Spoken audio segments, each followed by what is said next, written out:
I'm just going to do a few of these transplants just to give you the basic information, because last March, end of March, early April, I was doing this and I did it pretty extensively. I like to get these things dried out so the soil doesn't fall off the roots.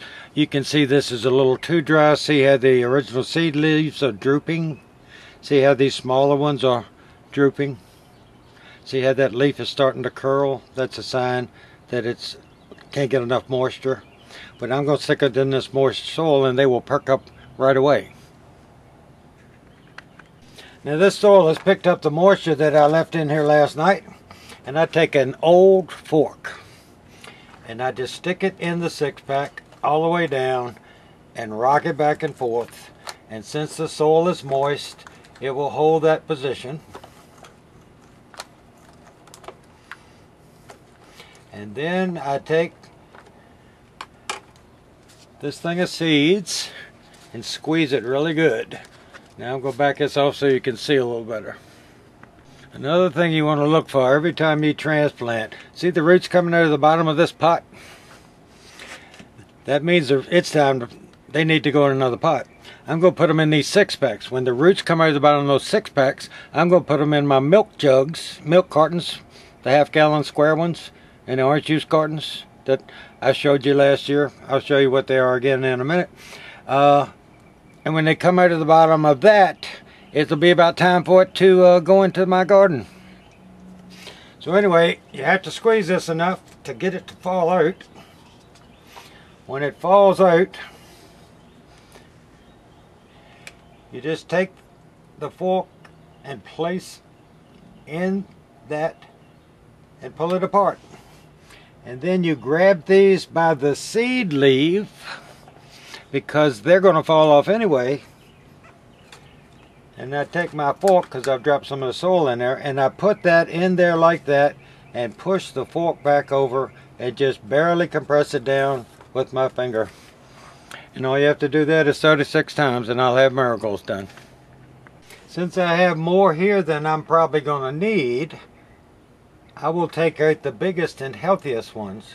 Like if I was down to the last 2, and see how there's soil hanging on these? If it was wet, it'd all fall off. Now of these 2, and I'm doing this backwards, I would put the one over there because it's bigger. Now I would use that if I needed to, but I will go through here and get the biggest and the healthiest. And the ones with the most roots. Look at that one. See how much soil's on it? See how much roots on that plant? That's what you want. Roots make this get big. And on produce, vegetables, the more roots you have, the more fruit you have. It's that simple. Roots are the key. The more roots you can put in the ground, the bigger, healthier, stronger your plant will be. The more moisture it will retain. When it gets a little dry and hadn't rained, it'll have more moisture in the root system because it's more of them. And they can go a little bit longer before they start to hurt the plant. And with all those roots, it makes the plant go crazy because it's got a lot of roots to provide all the nourishment that plant needs to get big. Another way, when you make these holes, you can rock it back and forth and get a big space. When you start getting a lot of big roots on the bottom of these, it's best to slide the bottom like that so you've got a rectangular hole. And when you try to put a long root, it'll all go down in there like that.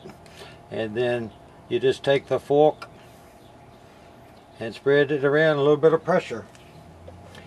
I'm holding these in a trash can lid, and I use this to separate these. I hold on to the seed leaf and then I take the end of the fork and gently go through until that will come loose. Look at that for roots. See, if I hadn't squared that hole up, how would all those go in there? And you always hold it by the seed leaf. Don't hold it by the true leaves because they're really tender. And when you're squeezing them, you can kill it. And you can hurt that stem if you hold it on some of these. Now, marigold's pretty hard stem at this point, but tomatoes and peppers wouldn't be. And you can damage them by squeezing them. So since the seed leaves are going to fall off, just hold it by the seed leaf. If the seed leaf falls off, grab the one on the other side. If they both fall out, as long as you get it in the hole, what does it matter? Now when you got this all that much and it tries to go in that hole, help it with the fork without breaking the roots off. Then you use the fork to backfill it. I try to put equal ones, like these are a little smaller, so I'm putting these in a tray together.